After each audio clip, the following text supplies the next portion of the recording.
Minhas caras, meus caros, começando com vocês aqui hoje, nesse fim de tarde de terça-feira, mais uma vez para o livro Este Mundo Perfeito, William Levin.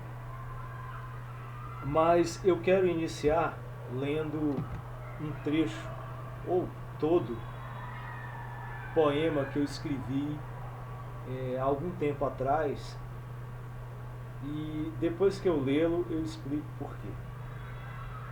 O título dele é Tempo de Agora. O que nos move? Eu pergunto. O que nos impulsiona a continuar a viver? A vitalidade própria de cada um? Os desejos voluptuosos sementados no berço das nossas relações mundanas? A ambição escrutinada pela lógica mercadológica do mundo ocidental que habitamos?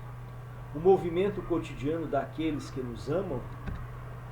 Os pequenos detalhes da vida cotidiana que amenizam a rudeza dos nossos dias? A possibilidade de um porvir fenomenal? A incapacidade de compreensão dos objetos que determinam nossa vida? A paridade entre espírito e razão? Corpo e mente? Intuição e objetividade? Sem soluções para a tranquilidade perfeita, vamos seguindo a um lugar desconhecido. Não ansiamos nenhuma pressa para chegar, só a rapidez de viver o imediato tempo de agora.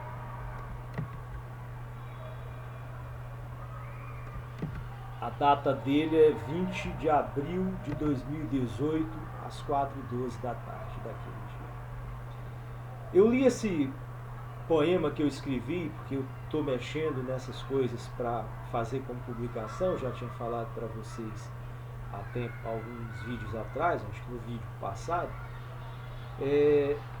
Eu li porque quando eu lia, eu me lembrei que é isso que está acontecendo com quem, nesse último momento que nós lemos, em que ele está ali em dúvida sobre denunciar os seus novos amigos do grupo, que não vive anestesiado pelas químicas que o Unicomp oferece, e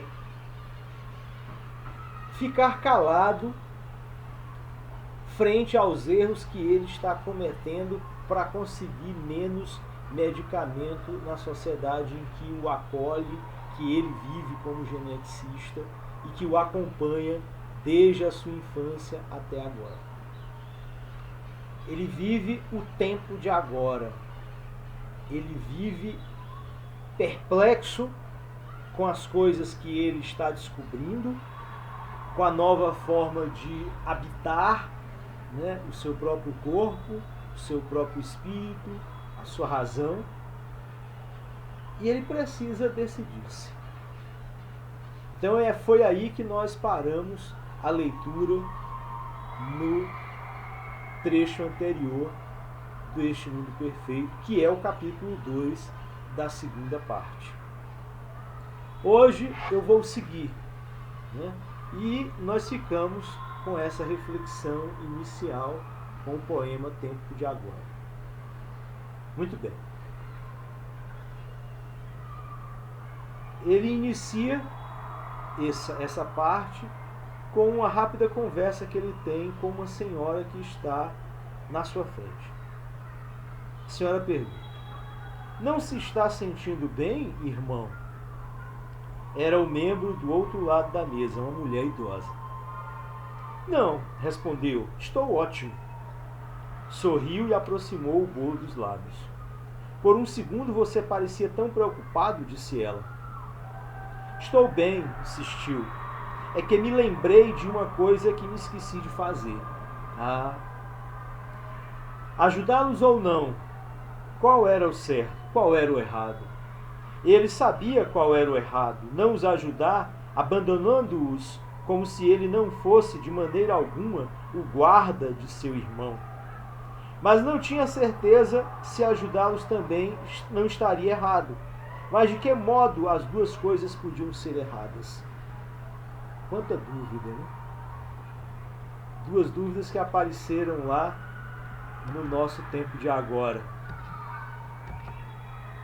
que nos move, o que nos impulsiona a continuar a viver. E o quem? Ajudá-los ou não? Qual era o certo, qual era o errado?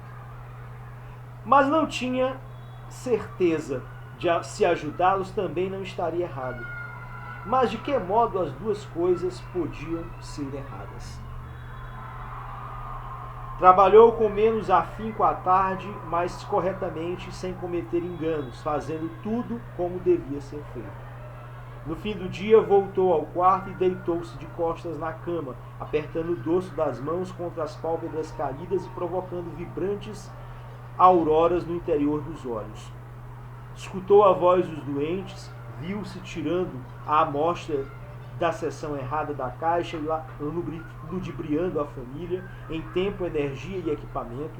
O carrilheiro anunciou o jantar, mas ele permaneceu imóvel, emaranhado demais em si mesmo para se lembrar de comer.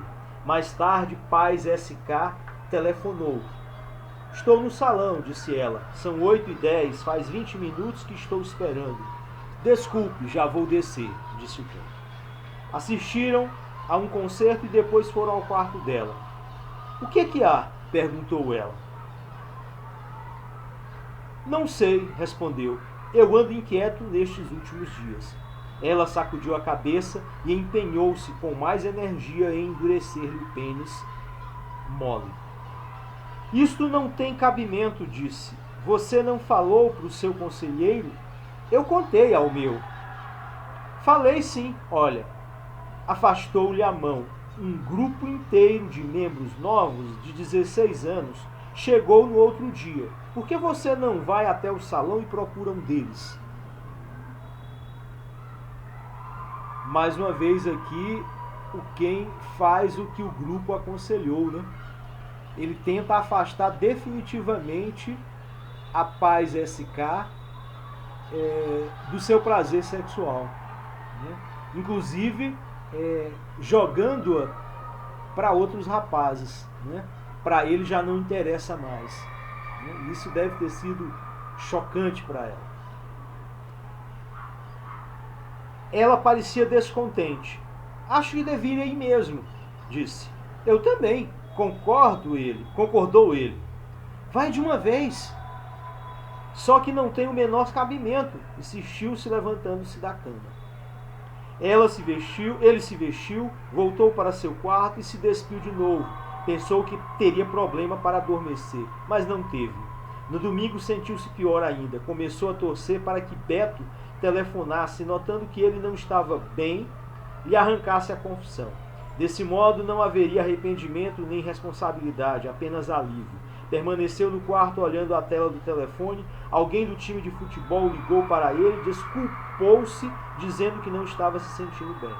Ao meio-dia foi para o refeitório, comeu um bolo às pressas e voltou ao quarto.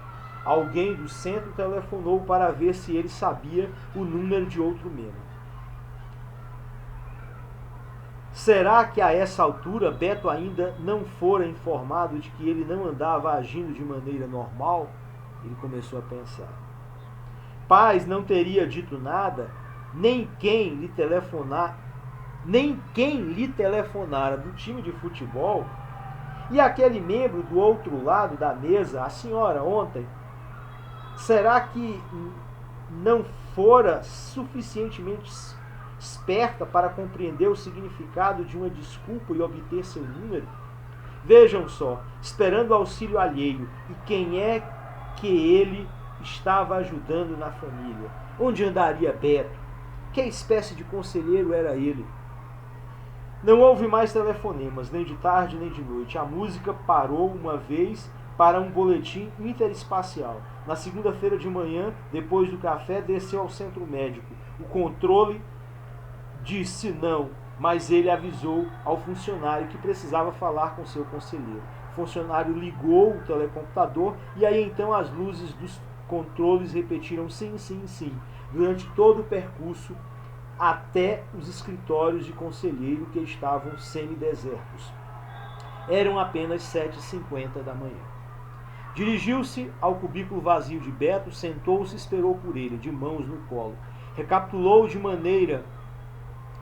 de memória a ordem dos assuntos que abordaria. Primeiro sobre o decréscimo proposital de ritmo, depois sobre o grupo, o que tinha dito e feito, e a forma como todos podiam ser encontrados por intermédio da floco de neve. E finalmente sobre o sentimento de culpa doentio e irracional que dissimulara anos a fio, desde que ajudara a Cal, 1, 2, 3, receberia tratamento extra para compensar tudo o que talvez não houvesse recebido na sexta-feira. E sairia do centro médico curado de corpo e alma, um membro sadio e contente. O seu corpo é seu, não de Uni. Doente, pré-U. Uni era a vontade e a sabedoria da família inteira. Tinha-o criado, fornecer-lhe comida, roupa, casa, instrução, conceder até a permissão para a sua própria concepção. Sim, tinha-o criado e de agora em diante ele seria. Beto entrou sacudindo o telecomputador e logo estacou. Li! Exclamou. Olá, aconteceu alguma coisa? Ele olhou para Beto. Sim, acontecera. O nome estava errado. Ele se chamava Ken e não Li. Baixou os olhos para a pulseira. Viu. Li RM35M4419. Esperava encontrar quem? Quando é que havia tido uma que dizia quem? Num sonho, num estranho sonho, uma garota chamando-o. Li, disse Beto, largando o telecomputador no chão. Uni o tornara Li, por causa de Wei, mas ele se chamava quem? Quem sai os seus não degenera? Qual dos dois era ele? Li ou quem? Quem? Li ou quem? Que é que há, irmão? Perguntou Beto, curvando-se perto, pegando-o pelo braço. Eu queria falar com você, respondeu. Sobre o quê? Não sabia o que dizer. Você pediu para eu não me atrasar, olhou nervoso para Beto. Cheguei na hora. Na hora. Beto recuou um passo e franziu os olhos. Irmão, você chegou com um dia de antecedência. Você tem hora marcada na terça, não na segunda. Ken se levantou. Desculpe, disse. É melhor eu voltar para o centro. E fez menção de sair. Beto pegou-o pelo braço. Espere aí, disse, derrubando o telecomputador de lado, batendo com força no chão. Vai tudo bem comigo, explicou Ken. Fiz confusão, amanhã eu volto. Desvencilhou-se da mão de Beto e saiu do cubículo. Li! Chamou Beto. Ele, porém, não se virou. O Ken, né, completamente perdido, vai ao cubículo do Beto com a intenção de entregar os seus novos amigos. Não consegue. Percebe que o tempo de agora é o tempo de descobrir o que o move, né? Como no início do nosso poema. E felizmente, né, toda a atrapalhada dessa situação que ele construiu por estar perdido não o permite entregar os seus novos companheiros e nem contar nenhuma das histórias, né, nenhuma das 3 passagens que ele tinha planejado ao seu conselheiro. Acho que essa é a leitura de hoje. Pensemos nisso, pensemos no tempo de agora, pensemos nas dúvidas do Ken e sigamos com a nossa leitura no próximo encontro. Pessoal, curtam, compartilhem, inscrevam-se. Prazer estar com vocês nesse fim de tarde. Até a próxima leitura. Boa noite. Até mais.